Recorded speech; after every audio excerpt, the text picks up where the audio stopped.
National highway Guntur to చెన్నైలో నిర్మాణం ఇటీవల చేసి ఉన్నారు. మళ్ళీ తారు రోడ్డుగా పైన మరో లేయర్ వేసి ఉన్నారు. ఆ మరో లేయర్ వేసిన సందర్భంగా కిలోమీటర్ల తరబడి దాదాపు ఎల్లంపల్లి నుంచి మేదరమిట్ల వరకు ఇదే తరహా మార్జిన్కి మించి రోడ్డు ఉన్నది. ఏదైనా ప్రమాదం జరిగితే అనేక ప్రాణాపాయం జరిగేటువంటి ప్రమాదం. దీన్ని గుర్తించిన నేషనల్ హైవే నిర్లక్ష్యం, నేషనల్ హైవే బాధ్యతారాహిత్యం అమాయక ప్రజల ప్రాణాలని బలిగొనే పరిస్థితి ఉంది. అంతకంటే కూడా టోల్గేట్ వసూలు లాంటి అనేక చర్యల్లో నిక్కచ్చిగా వ్యవహరిస్తున్నటువంటి నేషనల్ హైవే అనేక రకాలైనటువంటి లోపాలతో కాంట్రాక్టర్లు ధ్యేయంగా ఆ యొక్క లాభాపేక్షతో నడుస్తున్నారు తప్ప ప్రజా సంక్షేమాన్ని గాలికి వదిలేసిన పరిస్థితులు ఉన్నాయి. కాబట్టి తక్షణమే నేషనల్ హైవే అథారిటీస్ ఈ లోపాలని ఎక్కడైతే చేస్తూ ఉన్నారో అక్కడ వెంటనే సరిచేస్తే ప్రాణాలని కాపాడిన వారు అవుతారు, ప్రమాదాలను నివారించిన వారు అవుతారు.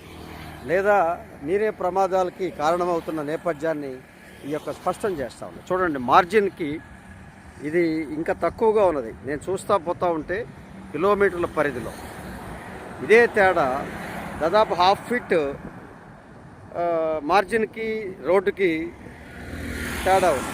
అంటే బండి 2 వీలర్ కావచ్చు, ఏదైనా పక్కకి వస్తే మళ్ళీ ఎక్కడానికి ఎలాంటి అవకాశం లేదు.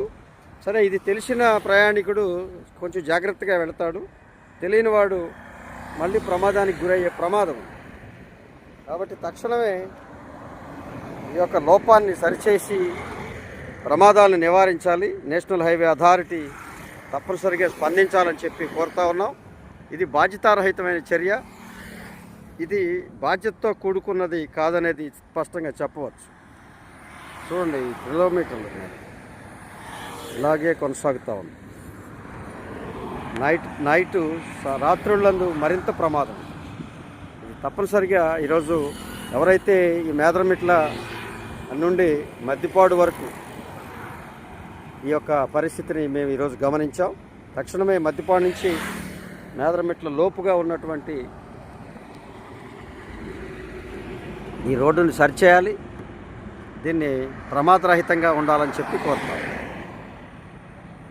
ఇది మా పర్యావరణ పరిరక్షణ సంస్థ మీ అందరినీ అవేర్నెస్ కావాలి, జాగ్రత్తగా ప్రయాణం చేయాలి. ఆ ప్రయాణానికి జాగ్రత్తగా ఉండవలసిన పద్ధతులతో రోడ్డు నిర్మాణం నేషనల్ హైవే చేయాలని చెప్పి మా పర్యావరణ పరిరక్షణ సంస్థ కోరుకుంటాం.